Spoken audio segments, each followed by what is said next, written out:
Greetings, Assalamu alaikum. My name is Saqib. I'm your host on the Hikmah Project podcast, and today we'll be speaking to Dr. Wadude, who has been on the path for many, many years with his guide, Sidi Muhammad Jamal, and he's a medical doctor as well as somebody who's steeped in the Sufi tradition of healing, which he learned from his guide. So he'll be talking to us about that, and he'll also be talking to us about the stations and sharing various stories.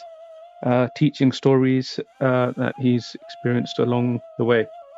So, incidentally, he is also running a retreat in the UK early May. I'll put details in the notes of this podcast and on the website, and that's near Leicester. So, you may want to sign up to that if you want to know more and meet him in person. But we had a spectacular, fascinating discussion in which he spoke about how he arrived to the path and how his guide really worked with him on all sorts of levels and cleared things, and it's just fascinating to see. And if you meet him in person, alhamdulillah, he just carries a deep level of humility and presence. And you can tell his soul has gone through an alchemical transformation. So, alhamdulillah, I met him last year, in fact, and that's one of the fond memories I have of being with him and doing some work with him. So, just a few other announcements. We are planning to run some more circles. So, if you go onto the website, thehikmahproject.com, there are circles being advertised there, and we're looking to do something around Ibn Arabi. There's the circle currently being run on The Secrets of Divine Love, the book by Helwan. We're doing a reading and journaling circle, and that's still open. So we are on the chapter on the Quran, and so we're gradually sort of working through that, but you're more than welcome to join that circle at any point. So details on the website. Any questions, please do email us on the Hikmah Project at gmail.com. And as always, your support is always valued. So please do consider supporting this project through becoming a member.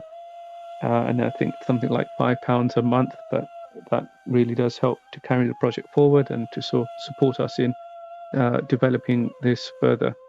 So without further ado, here's the podcast. Welcome, Sidi Wadude. Lovely to have you with us today.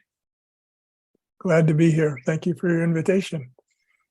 So today we're going to be talking about the teachings of Sidi Muhammad Said al-Jamal, who's your teacher.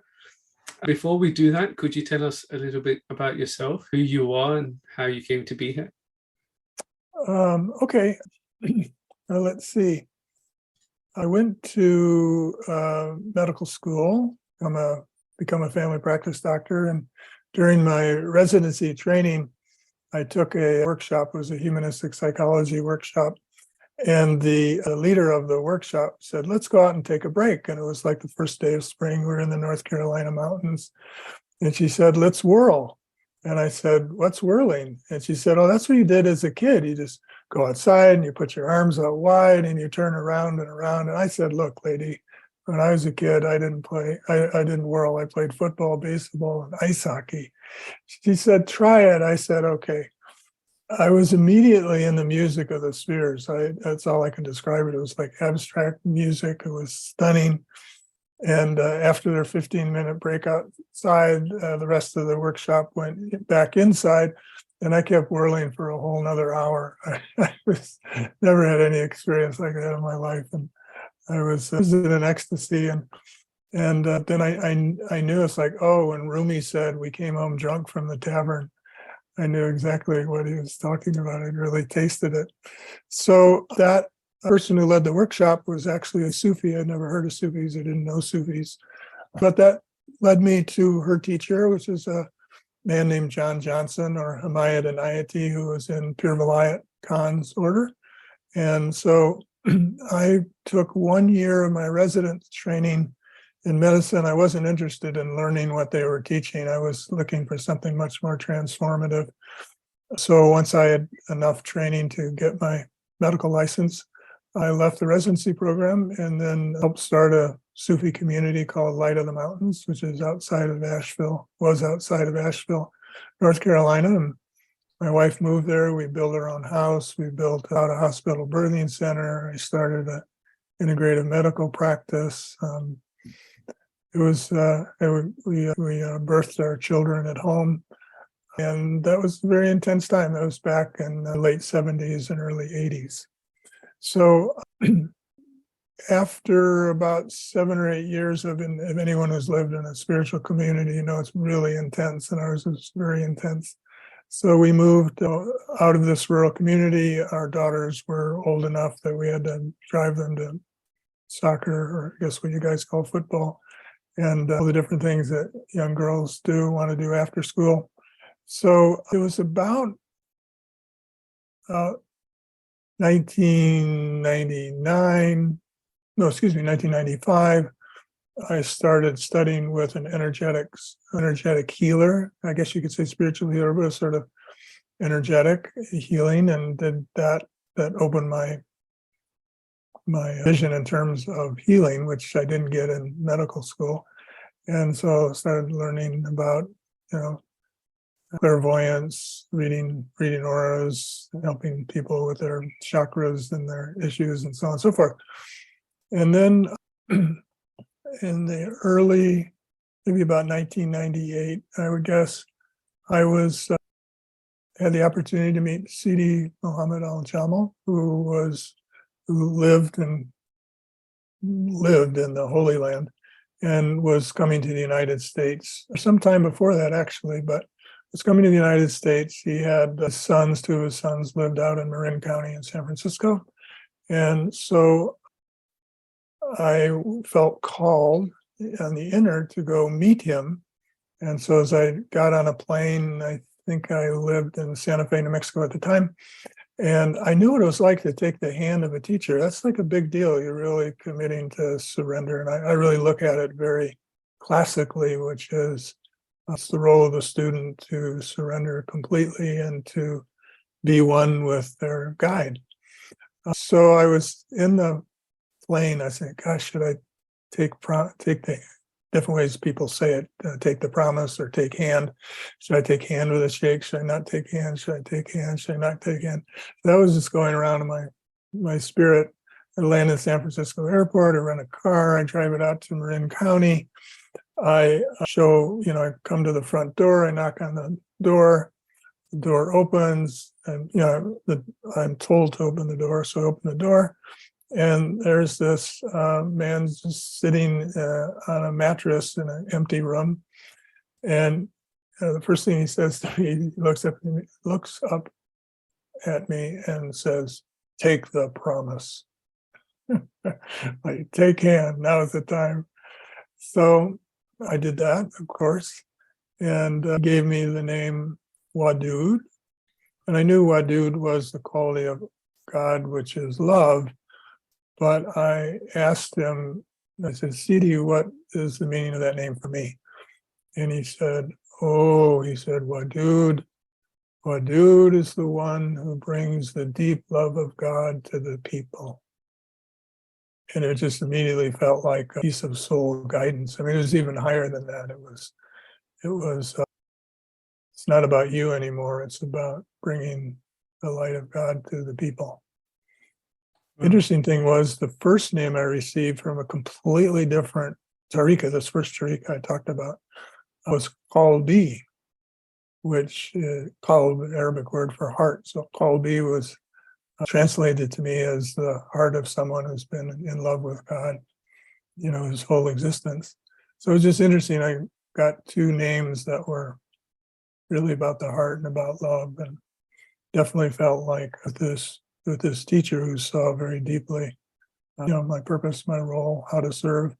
I'm just incredibly grateful. Interestingly enough, right after taking a hand or giving the promise to my guide, there was a new Sufi community being built, in this case by his students, by his beloveds, and that was in Napa County. one county over from where he lived. And that center was really a major focus of our efforts. And he would come often to give teachings there. People would come from all over the country. And then after a while, he started going around to, basically there were communities or local communities, groups of beloveds in some of the major areas in the country. There's like 8 or 9 places in the country where every summer he would go and spend a weekend or a longer time in each of these places. So I was, blessed to be able to travel with him and to support him in the teachings and to learn. So, Siddhi, what was his message? How would you summarize his teachings? What was his message? Well, a little bit about his background. He, like I think most true teachers, didn't talk much about his background. It wasn't about him. It's about the message that he was given to deliver. But it's very clear, he had memorized the Quran at a very early age. I remember the story he told where it's either his father or his grandfather said it was, time for him to write out the Quran, to write it out by memory. And so he did it. And his father, grandfather looked at it and said, well, there's 3 mistakes in here. You need to correct it. So he went and wrote it again. And there was 1 mistake in it. Said there's 1 mistake in it. You need to correct it. So of course, this isn't copying a Quran. This is like from memory, writing it exactly. So that was, he got the classical training at home. He took all of the Islamic sciences. By 17, I think he was acknowledged as someone who had reached a significant level of completion, like way in terms of the outer exoteric and inner esoteric sciences. So he was clearly destined for playing a significant role. On the outer, I believe he had mastery of at least 4 of the major schools of jurisprudence. And King Hussein, the father of the current king, King Hussein, I believe, made Sidi Muhammad the head judge of all of the judges in the Holy Land. Wow. So Sidi Muhammad was the lead jurist, I guess we'd say. And so he was old school. I remember he heard reports of judges would make people wait in line for them. They'd be impolite. And I think within the first very short, early part of his term, he just reassigned every single one of them to a completely new jurisdiction and said, now let's do it right. Be servants of the people, be just. And he was tough. He was given the job. One of his projects I remember was when the Dome of the Rock had a new gold, I don't know what you call it, gold Dome? Yeah, new gold put on it. Oh, I see. Yeah. And I think when 1 dinar was missing in the project, he caused, as we'd say in English, holy hell to come down and make sure that everything was done exactly right. So he was also was involved in creating one of the universities in Jerusalem. So, and he was as you and I talked a little bit, he was an activist, very much an activist. He was red-haired, I think, as a younger man. He was a real lion. He roared, and I think he said he'd been arrested and put in jail by 7 different governments in the Middle East. So wherever he saw injustice, it didn't matter. He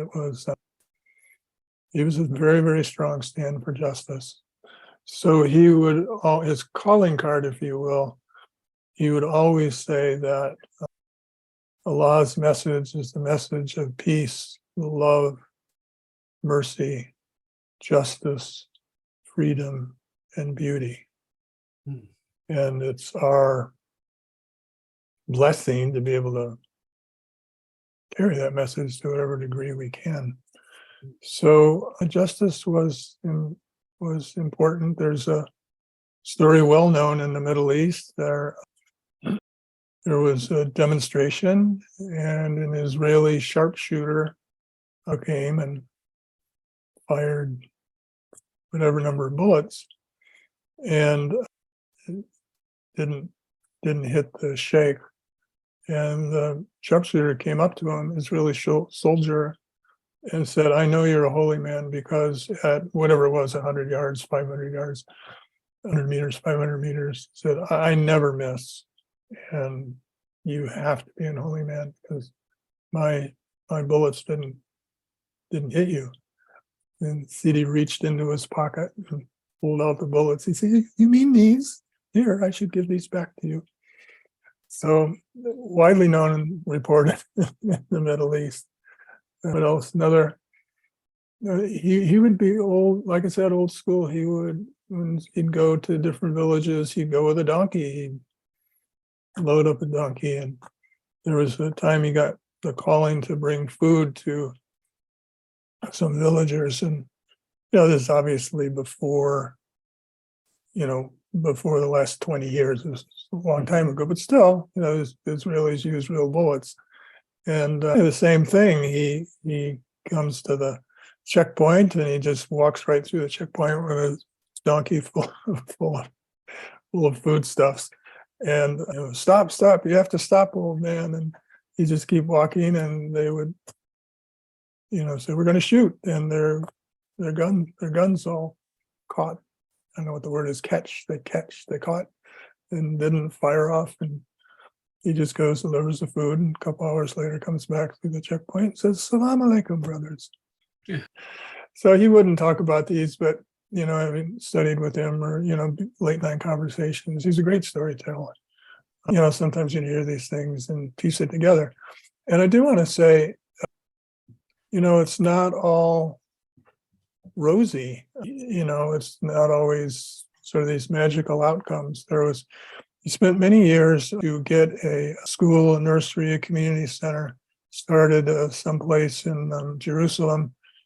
As people know, it takes many, many years just to get permits, and a lot of opposition. He was a lawyer. I mean, he knew how to work the system, but it took many, many, many years.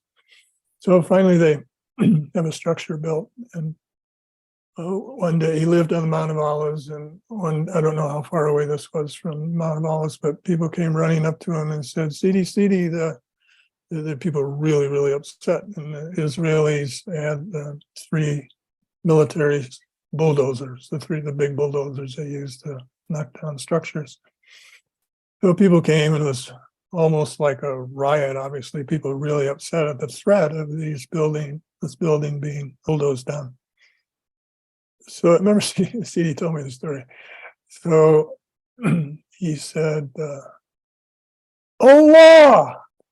And one of the bulldozer drivers just kind of went unconscious and slumped over the wheel.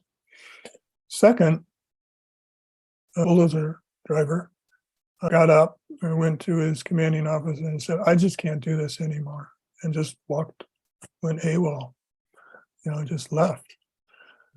I said, "See, what happened to the third, driver?" He said, "He bulldozed down the whole thing. Probably took 2 minutes. These big machines they have." I was talking to Sidi on the phone. And I said, kind of a natural human question. I said, "Well, Sidi, how did that make you feel?" Which is kind of not the kind of question you usually ask a guide or a sheikh. Was, "How did it make you feel?" And I'm in the United States. He's in Jerusalem. And he said, "Oh, it made me very happy." And I said, here's my naps coming. It's like, "No, Sidi, really, how did you really feel?" It's kind of like subtext. "Sidi, I'm one of your senior students. You can tell me if you have feelings about it." It's not for a lot. So, "How did you really feel?" He said, "Oh, Wadude, makes me very happy." And then I knew I was in way over my head. I had no idea what was going on here.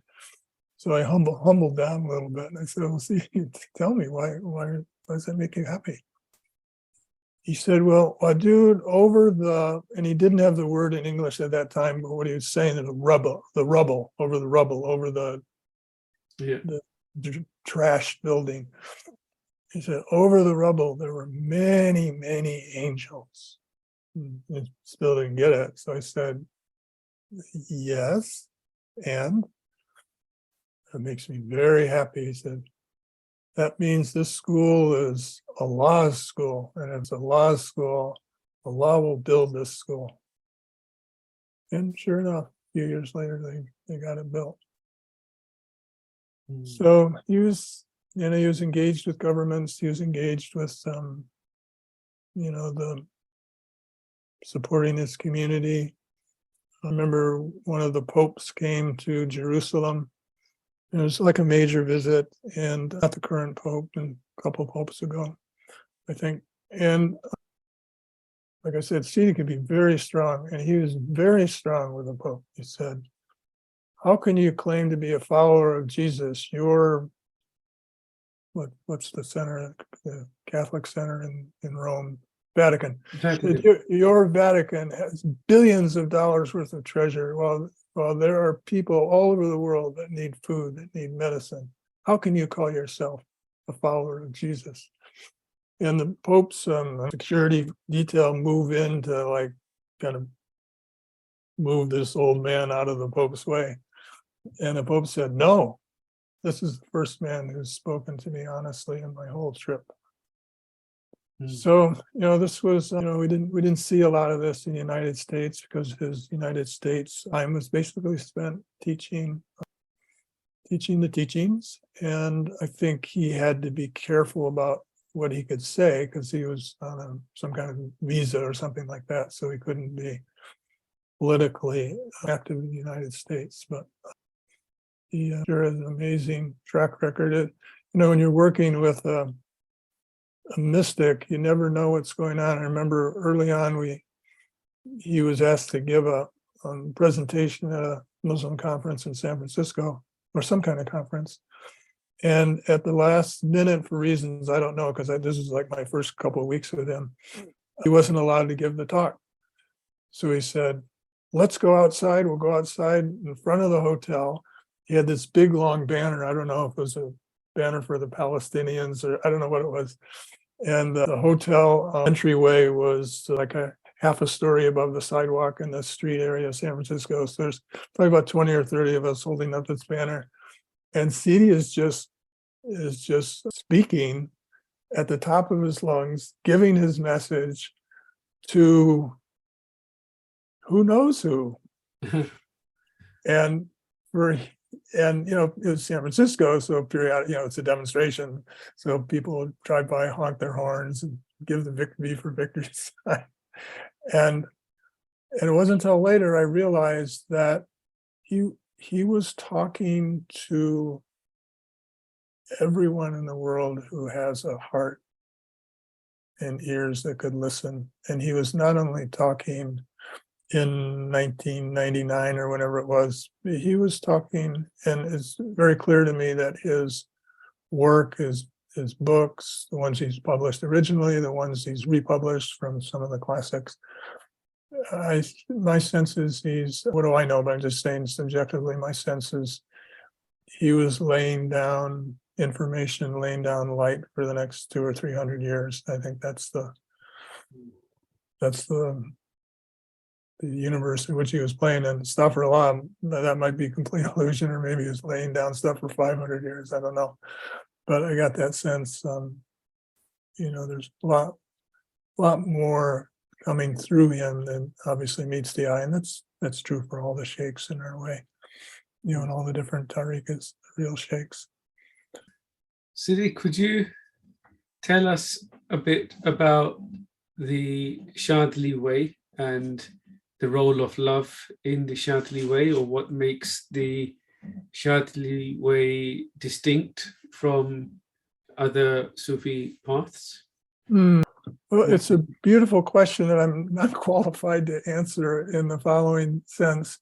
The only Shadli teachings I really know are the ones that were Allah gave to me through my guide. And there's many, many different Shadali because, all over the world. So I really can't compare it with anything. I can, if you'd like, I can kind of give you a sense of how that teaching came through this particular guide, Sidi Muhammad. Yeah. I didn't know you were going to ask about love, but I did. My name is Wadude. I did pull out a short essay he wrote on love. It's one of the first things you read as a student. So that I think that might be of interest to our listeners. So Bismillahir Rahmanir Rahim. And he writes, when you find the love, you find yourself. The secret is in the love. You are the love, not another. Everything is in the love, and everyone needs the love. If you find this, what more could you want? And when you know this, what more could you want? When you have the knowledge of the love, you feel peace in your heart. The jewels are inside you. And this is the holy meaning. And when you understand, then you are the meaning, the holy meaning. But look and reach so that you find every meaning and do not hesitate because inside every meaning is the quality of the love. The love has 7 qualities, and this love knows no differences. If the Muslims, the Jews, the Christians, and the people of any other religion knew their religion well, there would only be one religion, the religion of love, peace, and mercy. Should I continue? Please. This is good stuff. That line, by the way, if the Muslims, Jews, Christians, and people of any other religion knew their religion well, there'd only be one religion, the religion of love, peace, and mercy. I can't tell you how deeply that has impacted so many people, just that one simple utterance. It's been very profoundly, really opened the door for people to look into Islam and Sufism, actually to many people. And his message was always about unity, but really unity through, I think ultimately unity through Islam, but very deep message. And he carried, I mean, what made it work is he carries the love. Continuing, leave everything outside that is not useful and give everything to God to live inside his garden of love. Remember the name of God at every waking moment, and you will find him beside you to help you to walk in the way. Be courteous with everyone you meet.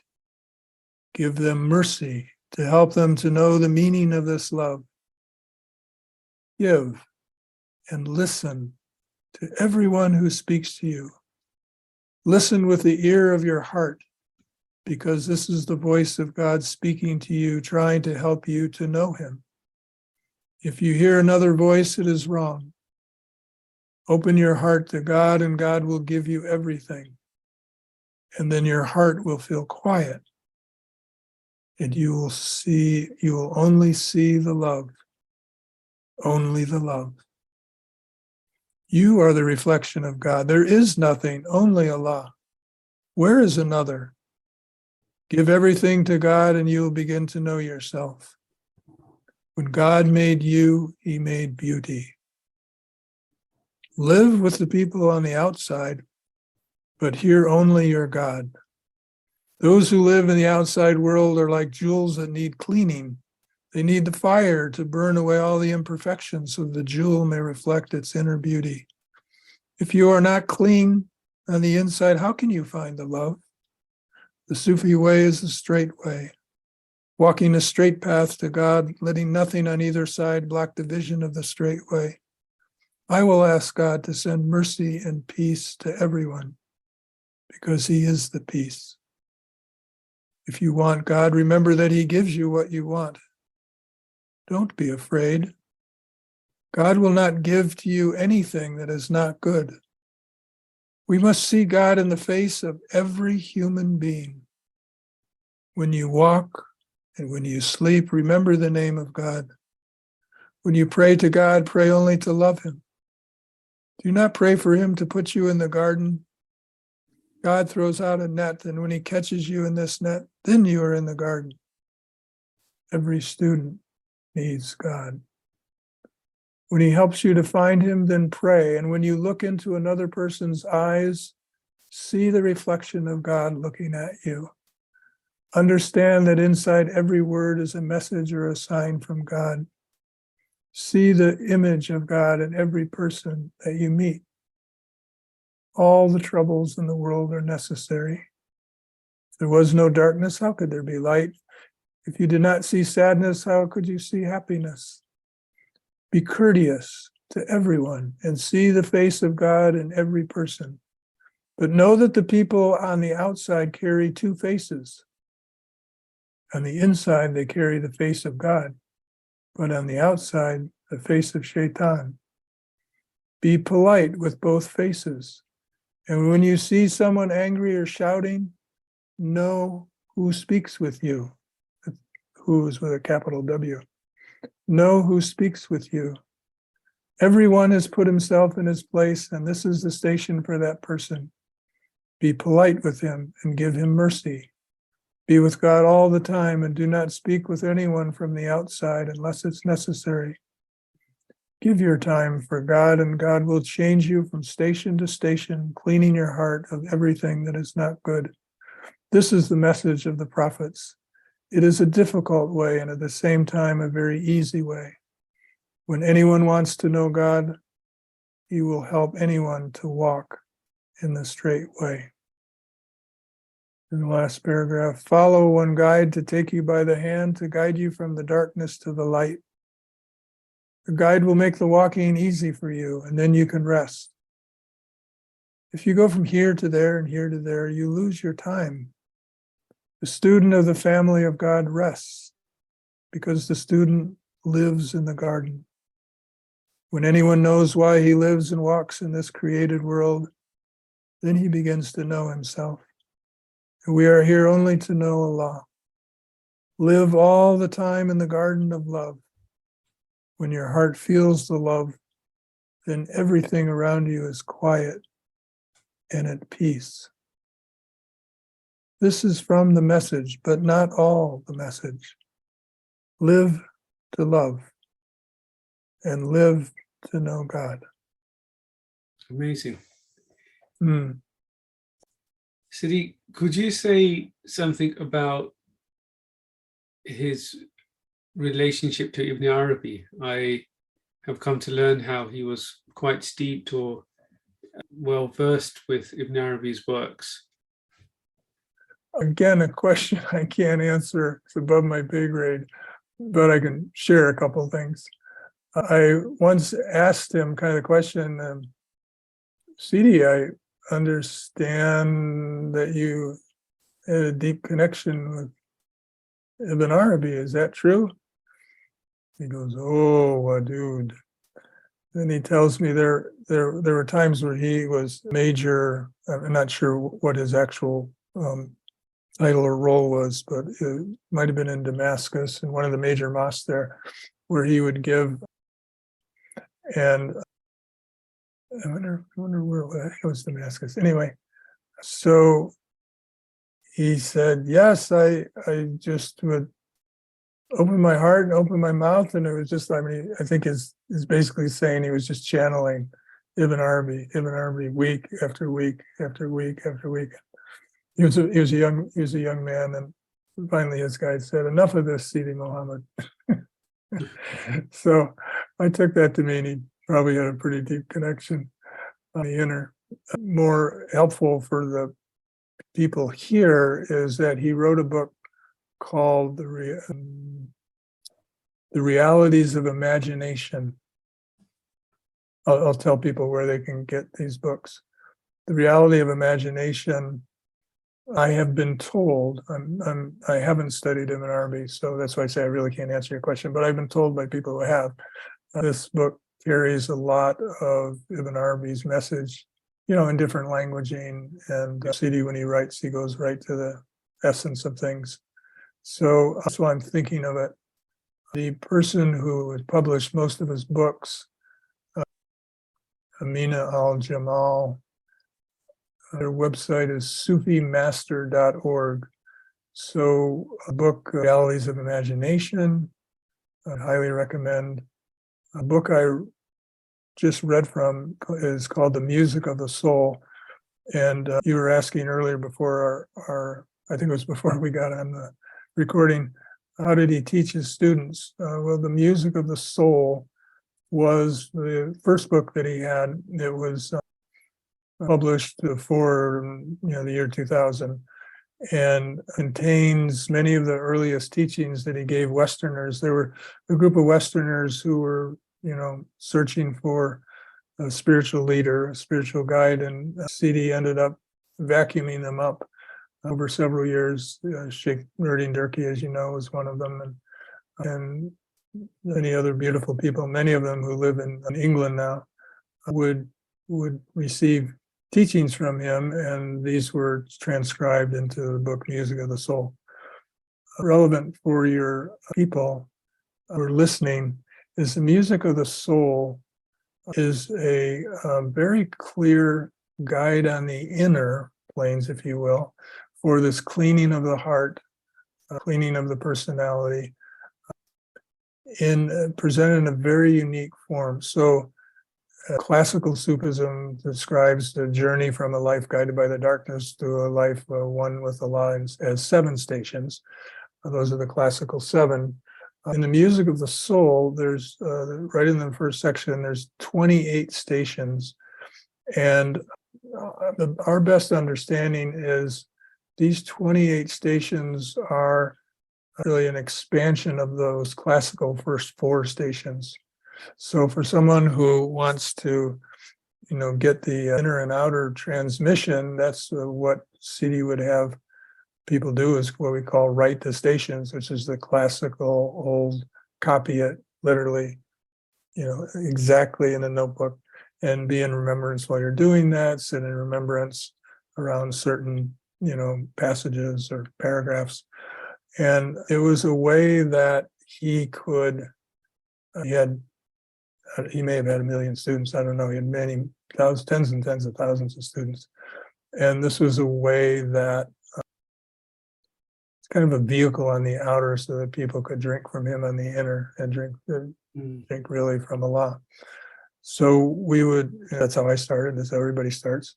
And I remember I asked them, I said, CD, we call that writing the stations. I said, CD, when, I'm supporting people writing the stations, the people really want to know deeply what's here, what are the teachings, and should I have them,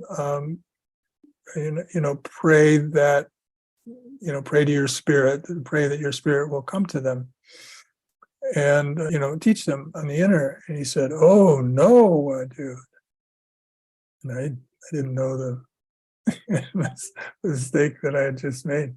He said, "No, they should pray to Allah. And if Allah wants to send my spirit, alhamdulillah."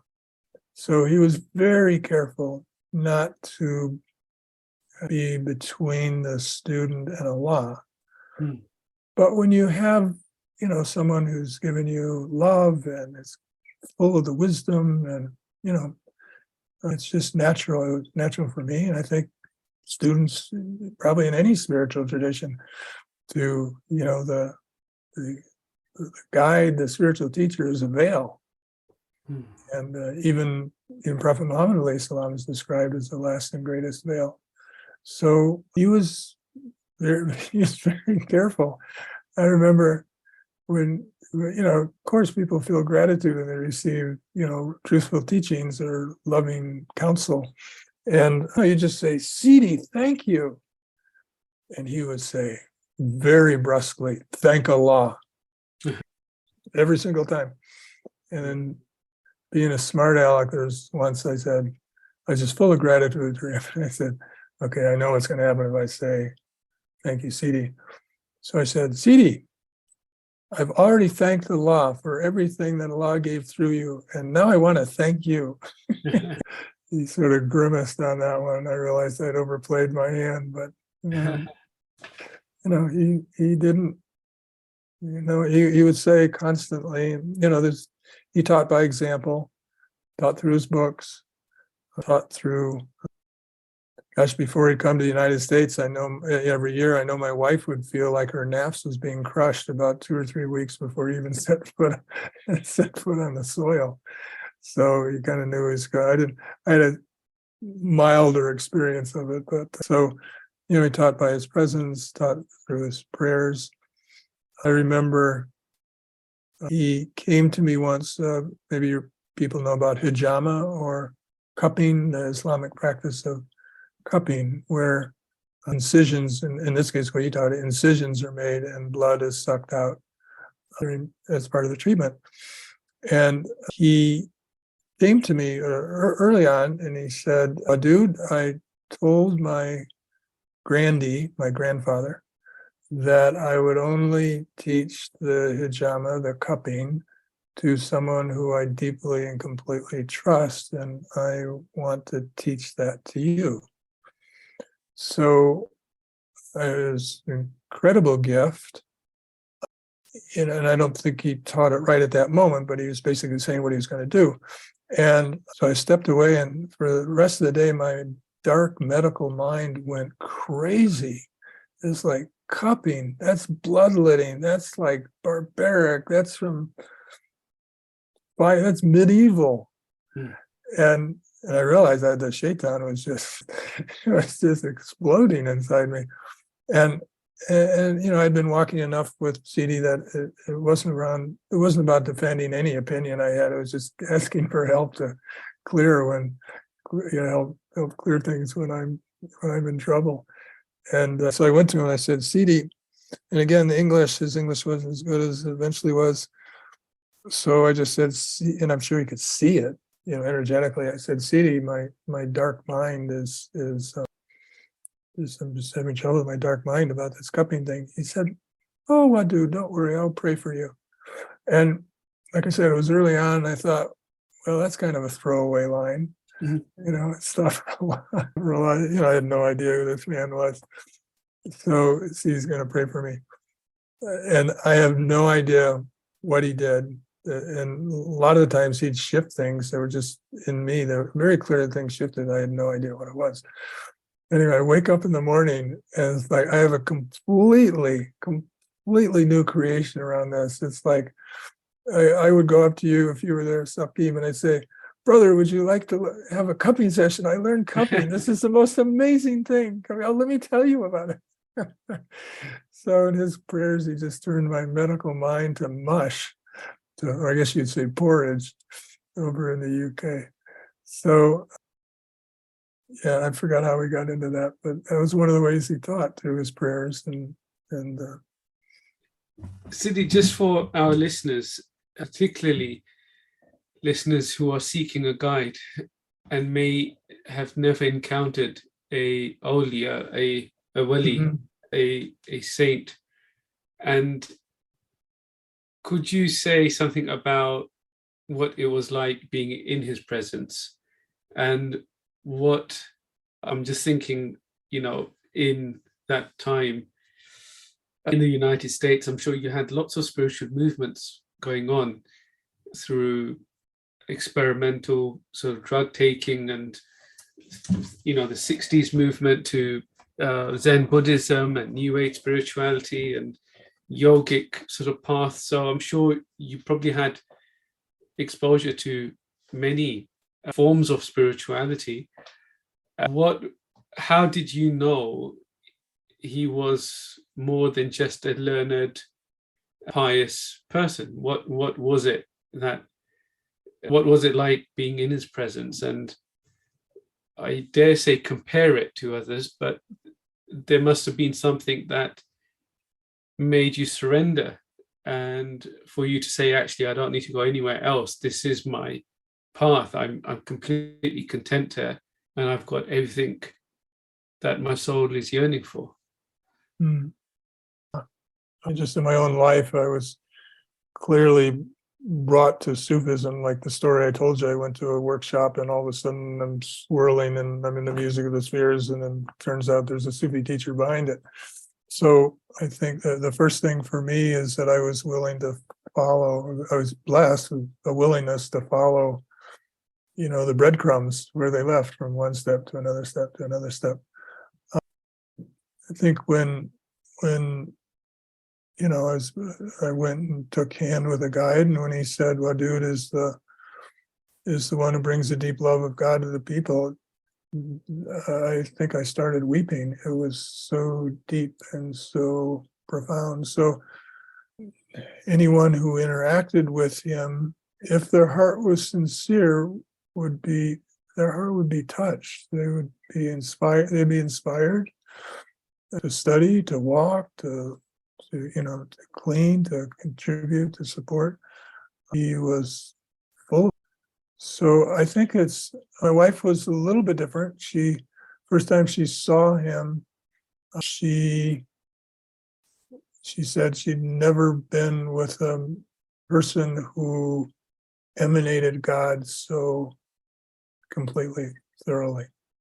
Other people saw him in a dream, years before, and then when they saw him in the dunya, it's like, oh, this is my guide.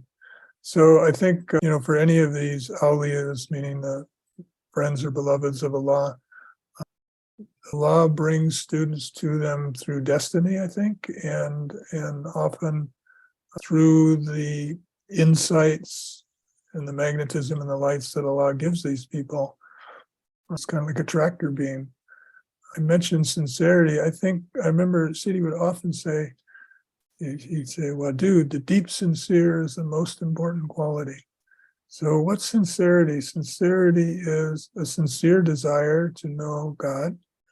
It's the willingness to surrender anything that's not in the truth, that's not in the highest. And I think what's hardest for people to surrender is their identities. So, so I think it's important to recognize, and maybe you guys have talked about this in your previous podcasts. Sidi republished a book called "He Who Knows Himself Knows His Lord," and I don't know if that was the classical title, and I think it's a classic. I think it was published maybe 150 years ago. And it's kind of a companion to the Music of the Soul. The Music of the Soul book is sort of a lyrical, what would you say? It's a lyrical, it opens up the inner. And Sidi would give, I think one of the reasons why he was so attractive to us is he would open up the inner mystical realms, and meaning through experience, through direct tasting, and he felt he had the order to reveal, the secrets of the way. And I remember we had someone from another tariqa, I don't know, it was Naqshbandi, or I don't know which tariqa it was, but it was a completely another tariqa with wonderful, wonderful teachers, authentic teachers. And she was at our 1 week healing intensive at our mother center, Sufi center out in California. And we were just reading her stuff from the Music of the Soul, which is, Music of the Soul is like, it's an intro book that has everything. So there's some chapters there I've read literally 50 times, and still more gets revealed. I don't know how he just sort of wrote in a way that was layered light upon light. And anyway, we part of our healing retreat, we'd read passages maybe like the one I just read around the love. And I remember she was absolutely stunned that, she had been in the Sufi work for 15 years. She was actually stunned by what this guide, Sidi Muhammad, was revealing, things that had never been revealed to her at all in her way. And I don't know why, but we've had several people from other tariqas, even others, maybe Shadali groups, where honestly, I don't think we realized how unique it was, what was being revealed to us. It was just a constant stream over 20 years. Part of it was, toward the end of his life, he was, frantic's not the word, urgent's not the word, but somewhere in there, wanting to pour as much teaching and as much light into people as possible. He was very clear that very difficult and strong times were coming. Absolutely clear about that.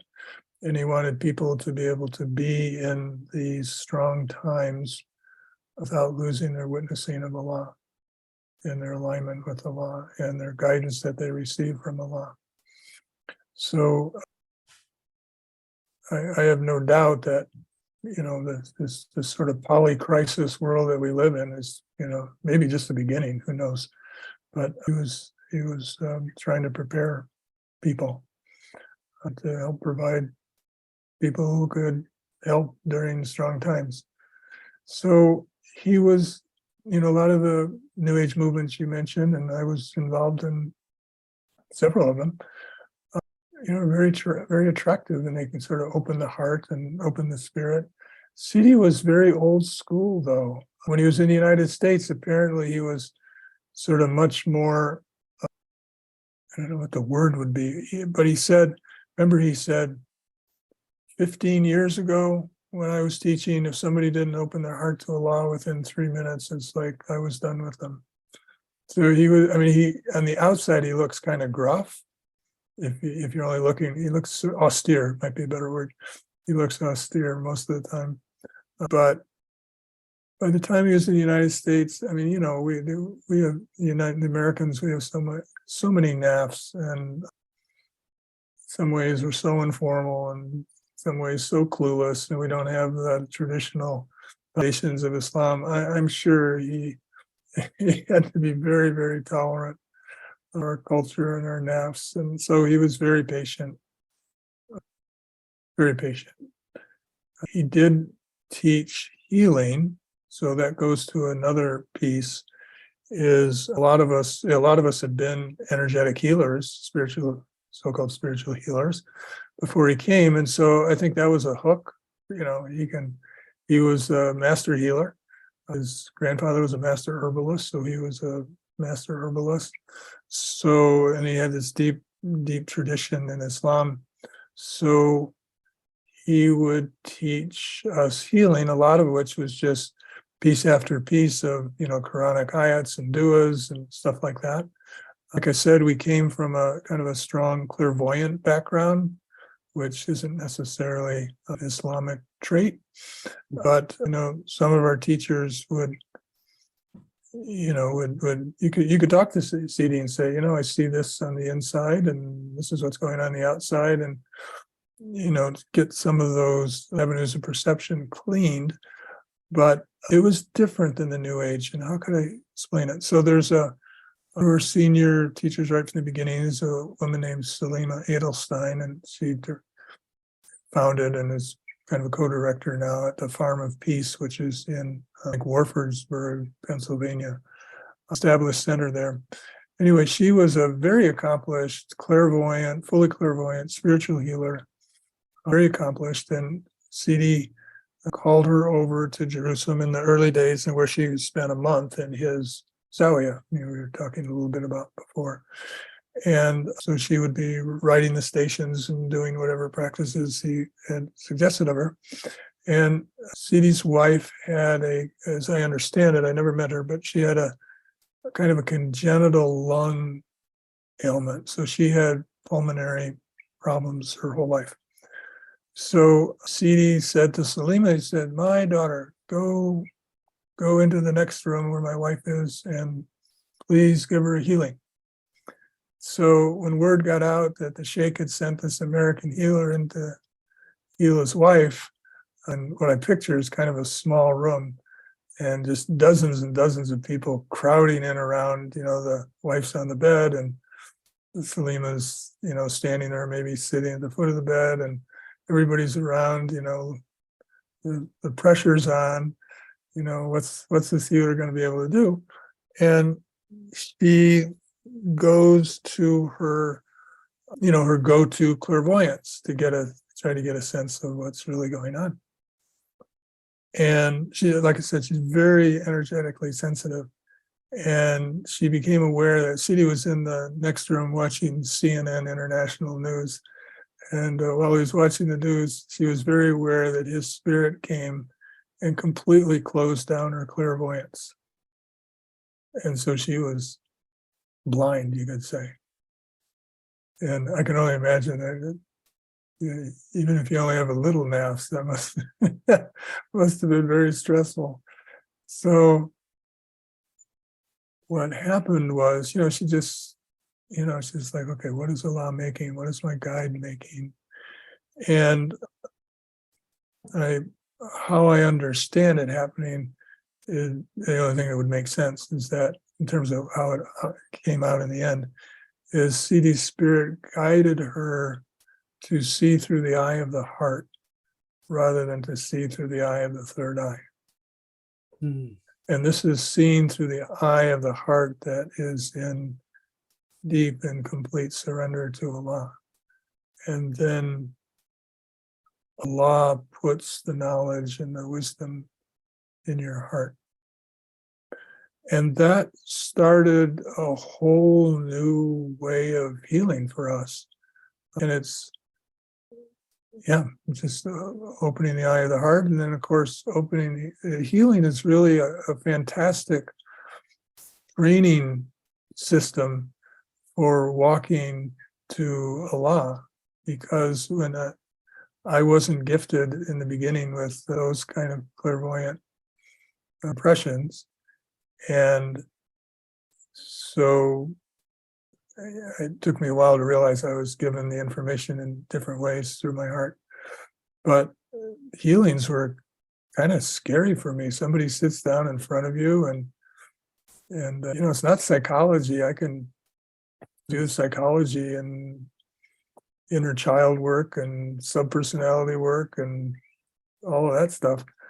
But this is a much deeper way. And so, and we've had a chance to teach hundreds, probably thousands of people in healing.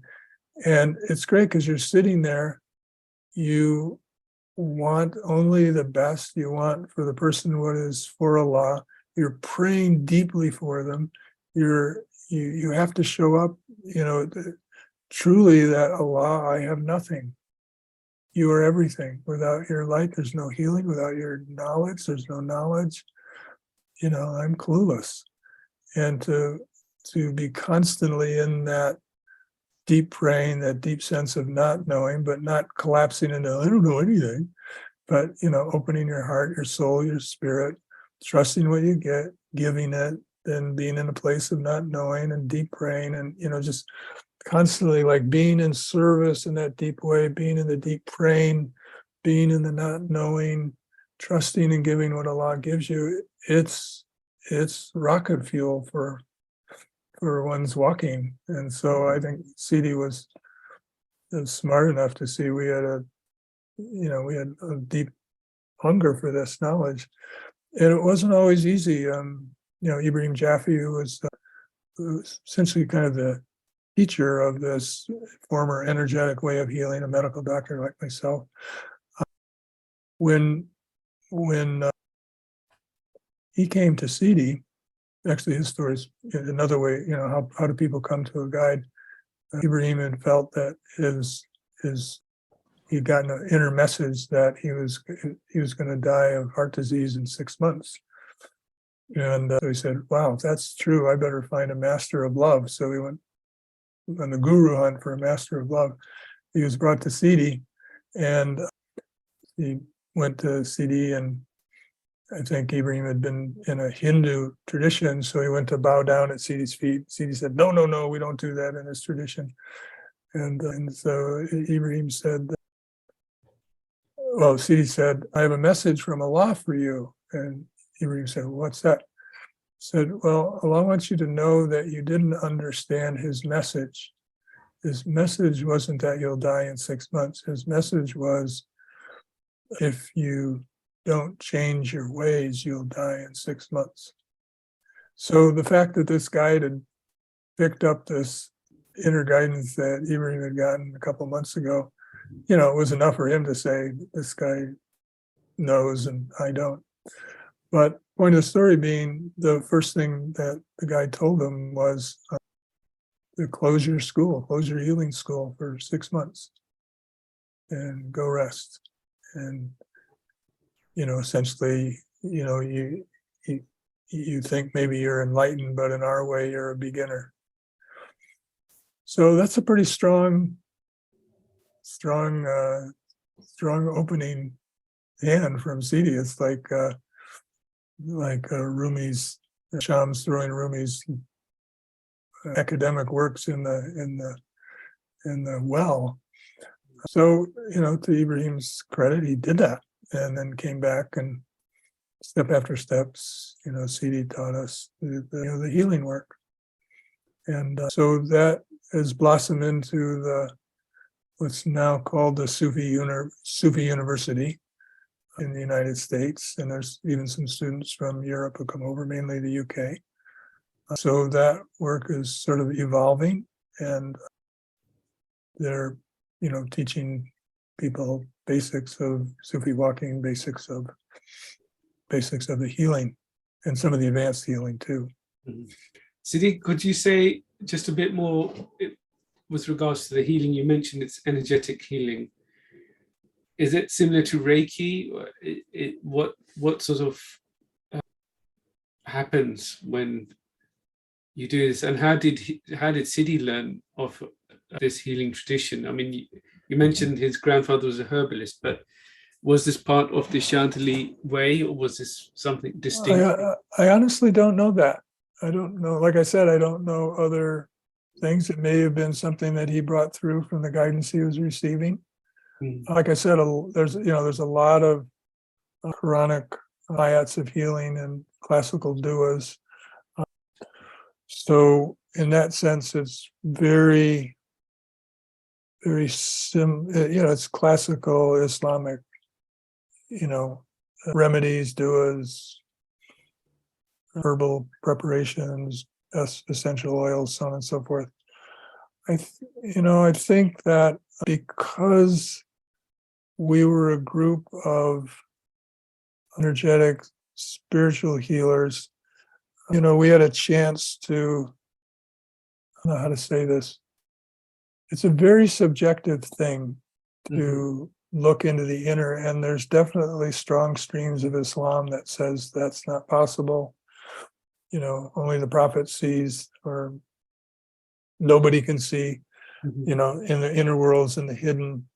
But it's very, very clear that our guide could see into the inner worlds, and I've already given half a dozen stories today. It was very clear that, this is given to people. And I remember when Sidi was teaching me the cupping for Lyme disease, and we had people in our healing tradition, people in, after they've been in Sidi's teachings, would often say to a client, Allah shows me this, and Allah shows me that. And Sidi would be very strong with us to not say that for a whole variety of reasons. So, and then some people would, say, oh, yeah, well, nobody can see in the inner, so nobody should ever say that. So we had some sort of doctrinal disputes in our organization over the years. I remember when he was teaching me where to place cups, there's a Lyme's patient there, and he said, Wadude, put the cup here. And he'd say, Wadude, Allah shows me to put the cup here. And he said that 3 or 4 times. And I said, Sidi, when I'm giving cuppings to people, my feeling, my interpretation, my experience is that Allah is showing me often where to put the cups. Is that true, or am I an illusion? Because I didn't want to be an illusion. He said, of course Allah shows you. So I think he was saying that for any of us, like when Allah shows us anything, it's a jewel and it's not to be shared. It's not to make claims. Saqib, you should do this because Allah shows me. No, if we have advice for other people, we can be indirect, we can offer it, but, don't make any claims, because then it sounds like lordship. And so how does the healing happen? I think in essence, it's prayer and to Allah. There's a lot of expansion of this work at the Sufi University, where they're looking at, encouraging students to be able to perceive the different lights of the different qualities, so they have a sense of what qualities Allah is sending, and then supporting it very directly. So in that sense, you could say there's an aspect of it that's qualities centric. Another aspect that sort of grew out of the work is that, there's these 28 stations, there's the 7 classical stations, So the healing work is often tied to what station might the person be in, and what is the primary issue or quality that allows asking them to transform or to heal. And then, so the healing session is not just, I'm really upset at my brother-in-law today, or I just lost a job, or I'm feeling depressed. It's more, it has a much larger context. And it's like, what is the law making, and what are the steps to take, so that not only there can be resolution on, you might say, the physical, psychological level, but that one's nafs, their soul, their spirit are walked closer and closer to fulfillment, like literally walking through the stations. So I don't know if anyone else does that. I'm sure there's streams in Islam would say this is innovation, but our guide watched it very carefully. And when he came, like I said, there was already this healing school that was going on, this sort of energetic healing school. And he would be, in his public, these weekends at different centers around the country, and he would just be banging on us senior teachers. I mean, just banging on us and wanting to clean these habits we had, which are sort of clairvoyant or energy medicine or energy healing, and something that's not directly from Allah. That's basically, for there's only Allah, so you need to learn how to heal only from Allah, and not your images of the divine female or the divine male or the archetypal angel or whatever like that. So he spent years cleaning, and he would bring us over the coals indirectly without naming any names in public. And we all knew who he was talking to. So, like I said, he was a strong classical teacher. So we were in Florida one day, and one year, and people would come up to him, in between lectures, people would come up to him, and somebody came up to him, and Sidi said, "You should go to the Sufi University." This was probably about 7 or 8 years ago, or 10 years ago. He said, "You should go to the Sufi University." And apparently his mic was on, so you could hear everything. So he said, "You should go to the Sufi University." And the student said, "Well, Sidi, I've already gone to the university. I got a degree. I got a degree there 3 years ago." He said, booming voice, he said, "You got a degree from the University of the Rubbish. I have cleaned that university now." And I remember it because I was sitting next to Mary Halima Fleming, who was kind of the center leader in Florida, but also she had a day job of doing marketing for the Sufi University. And she was just like, I just imagined she was like horrified with what he just said. And I just said to her, I said, "Mary Halima, look at the bright spot. You can just go back to everybody who's graduated from the university, tell them they got a degree from the University of the Rubbish, and now they need to go back again." Always market to your existing customers first. So I think it's very clearly Allah centered. And, as the farther one walks, how to say this, the farther one walks, the narrower the path gets, the less room there is for illusion and nafs and shaitan, the more bowed and surrendered one must be. So the healing, that, and I'm not sure how or why this is true. I mean, I have ideas, but as I watch students, the further they have walked in, this classical way, this classical Sufi way, which I think is very, very, very common in all the tariqas, it's delivered in different ways. But the more one walks, further one walks, higher one walks, whatever languaging you want to use, we would say through the stations, the level of healing, the light of healing, the purity of healing, it's reflected in their walking. Now, obviously, Allah could send a complete healing through a beginner, and someone who's very advanced might not be able to heal anything. But when I see, dozens, hundreds of people there's a difference. So this healing is dependent on Allah, and it's dependent on one's walking, their purification. That is absolutely central. It's true in some ways to some degree in some of those healing modalities you mentioned, so the New Age things, and in a lot of them, it's not really true at all. Mm. So it has some additional things. Like I said, it's really tied to the walking. There's a interest in many people and, what is being shown on the inner, which is really Allah revealing Allah's knowledge. So there's relative to this conversation, there's another book that CD published, and this may have Ibn Arabi in it too, but this one's called The Realities of Gnosis. And actually, that's another thing. So Realities of Gnosis is about developing Gnostic abilities. And that's really comes in the fifth and sixth classical stations of the walking. So I think it's a book that and Realities of Imagination, I think, support the walking in the fifth and sixth stations of the seven classical stations. The last thing I'd say in answer to your question, and I hope this is of interest to people, this book that I mentioned, He Who Knows Himself Knows His Lord, and so I lost that thread for a moment, I think also goes to your answer, your question about Tariqa training and Sufism, but also healing. So in this classical book, and it's kind of a deep dive into the first three stations of the seven. In the second station of the nafs in that book, it talks about the difference of the path of the righteous versus the path of those brought near. Have you run into that, or have anyone talked about that on your?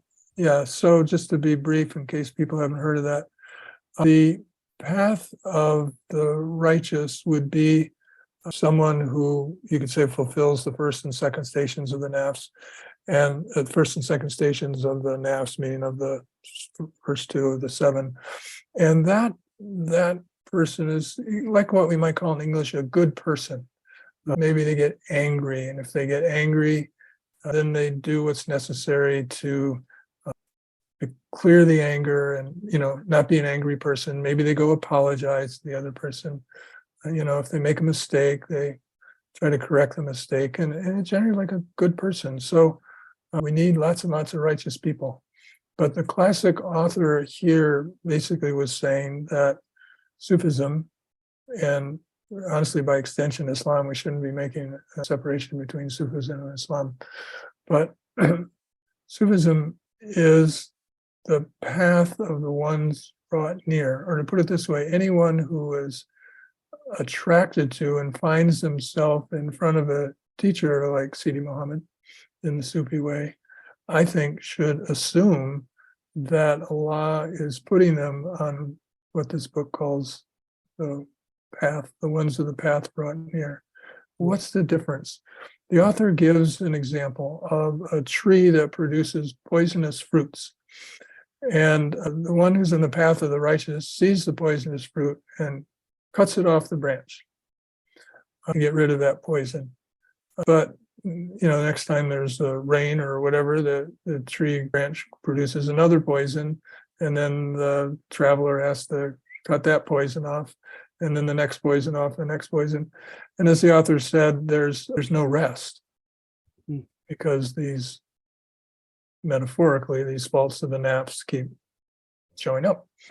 The ones brought near their journey is to take these classically called blameworthy qualities, anger, lust, greed, power, all those things, to take it out by the root. So how do you do that in the metaphor? In the metaphor, you pull up the tree, or you cut it off from all water, or, so that there's no more poisonous fruits being done. In anger, if, say, someone comes to me and they have anger, there's all sorts of, there's psychology and different approaches that could help someone express their anger, could help someone maybe understand why they're angry, maybe walk them to forgiveness or find out what, their trigger is, all praiseworthy.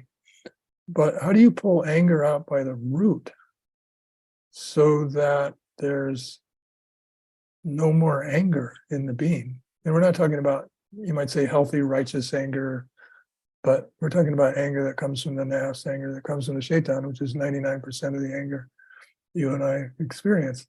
So how do you pull anger out by the root? Well, these authors say, what's the translation? Boasting and conceit at the root of anger. So when I explored this teaching with students, how it would come out, in, at least in American English, would be arrogance.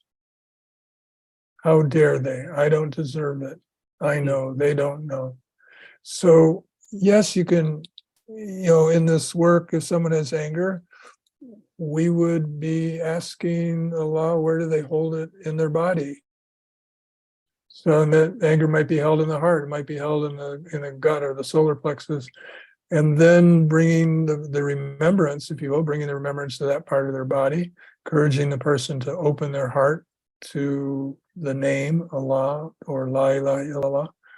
Those are different zikrs that have different healing qualities, let's say, but helping the person open to receive Allah's light, which may be specific qualities or maybe just Allah's general light, and we may not know what the specific qualities are, but helping to receive and receive and receive and receive and open and open and open until that clears, and then to see what's behind that and what's behind that and what's behind that. So some of it is, our guide would always say, don't stop with the outside pictures, so keep going behind. And you know that from our workshop. We were doing that a lot when we were leading people in terms of clearing shaitan. So ultimately, a lot of times the root of anger, like the anger is a doorway to arrogance. And so cleaning arrogance, boasting, conceit, kind of the same process. What are the voices, pictures, beliefs, identities, experiences from the past? We talked a lot about in the workshop we were at with you, the misconceptions from childhood, things that we hold as true, which are not true, idols that we bow down to, certain identities. So same thing though, basically the healing is encouraging the people, supporting them in opening to Allah's light and helping to wash the heart or the solar plexus.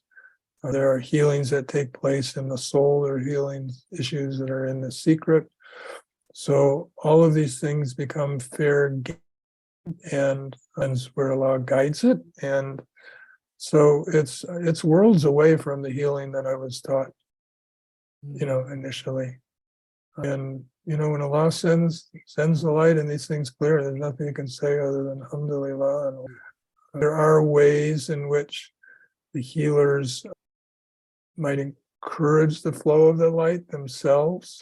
It's not totally passive, but it's Allah's the boss. It's in Allah's hand. And I hope that gives you a little sense of the healing process.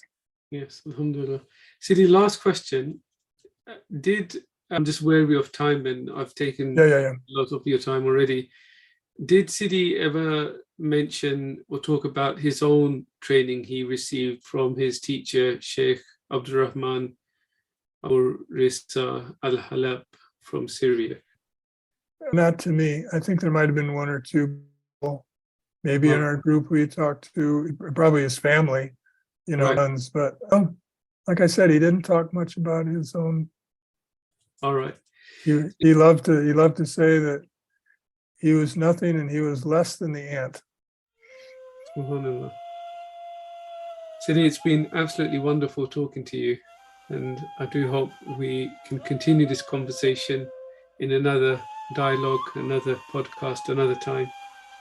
Thank you so much. I really appreciate the opportunity to be with you and to be with your listeners. And I hope there was something of real value here that people can take and enrich their lives and find more beauty and health and healing. And those are very beautiful and sacred topics. They're all dear to my heart. So thank you for giving me the opportunity to this dialogue with you. And I Thank you. wish your podcast much success.